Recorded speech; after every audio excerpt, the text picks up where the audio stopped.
संत ज्ञानेश्वर माऊलींचा आजचा मुक्काम जो आहे तो फलटण नगरीमध्ये आहे आणि आज विसाव्यासाठी विमानतळ मैदानावर ही जी माऊलीचा मुक्काम असणार आहे। आपल्यासोबत बोलण्यासाठी या ज्ञानेश्वर माऊलींच्या पालखी सोहळा प्रमुख ॲडव्होकेट राजेंद्र उमप सर आहेत। सर, आत्तापर्यंत हा जिल्ह्यातला सातारा जिल्ह्यातला तिसरा मुक्काम आहे आणि बरेच दिवस हा जो सोहळा सुरू आहे, एकूणच काय सांगाल याविषयी? रामकृष्ण हरी, आपणा सर्वांना कल्पना आहे की श्री ज्ञानेश्वर महाराज संस्थान कमिटीच्या वतीनं आषाढी वारी पालखी सोहळा 8 जुलै दुपारी 3 वाजता प्रस्थान झालेला आहे आणि आज पालखी ही फलटण येथे आलेली आहे। खरोखर पुण्यापासून ते फलटणपर्यंतचा खूप चांगला प्रवास झालेला आहे।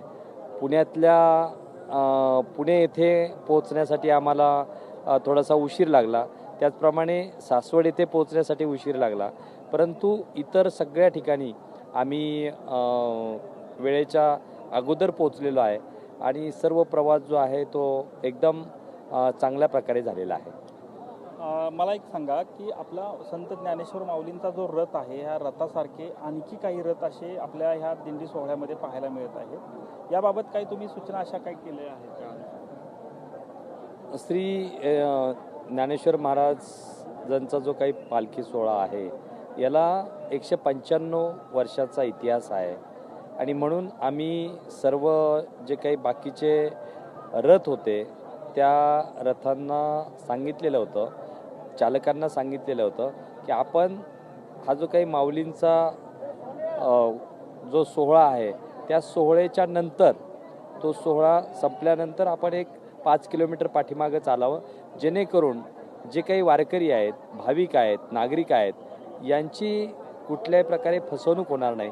बऱ्याच वेळा असं होतं की त्यांना देणगी द्यायची असते आणि मग ती देणगी माऊलींच्या याला द्यायची असते, परंतु त्यावेळेस रथ कुठल्या याचा आहे त्याला समजत नाही, म्हणून आम्ही पोलीस प्रशासनाला त्या प्रकारची सूचना केलेली आहे। आम्ही समाज आरतीमध्ये देखील सर्वांना सूचना केलेली आहे आणि कालच जे काही सातारा पोलीस प्रशासन आहे त्यांनी कारवाई करून 4 रथ हे त्यांना पाठीमागं घेतलेलं आहे आणि त्याप्रमाणे त्यांच्यावर कारवाई देखील केलेली आहे। असे काही रथ निदर्शनास आले का की तुमच्या किती रथ असे साधारणतः असतील अंदाजे? आमच्या निदर्शनास तसे जवळजवळ 17-18 रथ आलेले आहेत, परंतु आता जेव्हा आम्ही अशा प्रकारची कल्पना दिली पोलीस प्रशासनाला त्यानंतर मात्र त्याचं प्रमाण कमी झालेलं आहे।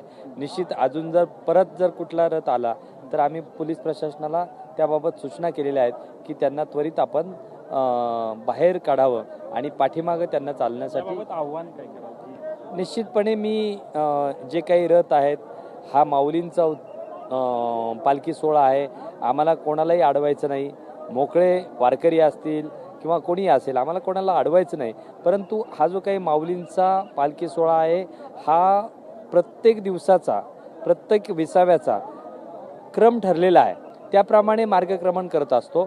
म्हणून त्या क्रमाने जात असताना इतर जे कोणी असतील त्यांनी कृपया त्यामध्ये सामील न होता माऊलींच्या सोहळ्याच्या पाठीमागे 5 किलोमीटर चालावं अशी मी सर्वांना विनंती करेल, कारण शेवटी सर्व वारकरी आहेत, ते देखील आमचे वारकरी आहेत, त्यामुळं त्यांना देखील आपल्या माध्यमातून मी सूचना करू इच्छितो की आपण जे काही पालखी सोहळ्याबरोबर येत आहे आपलं स्वागत आहे, परंतु कृपया करून आपण माऊलींच्या रथाच्या पाठीमागे सर्व दिंडेकरी संपल्यानंतर एक 5 किलोमीटर पाठीमागे चालावं, जेणेकरून नागरिकांच्यामध्ये, वारकऱ्यांच्यामध्ये संभ्रम निर्माण होणार नाही।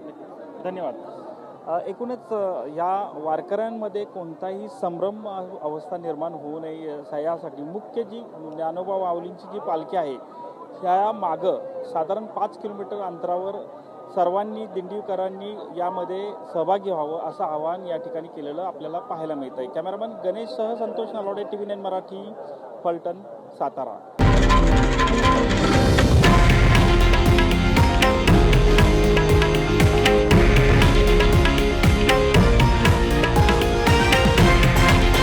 हे आहे देशातील नंबर 1 न्यूज नेटवर्क आणि आपण पाहत आहात TV9 मराठी, एकमेव।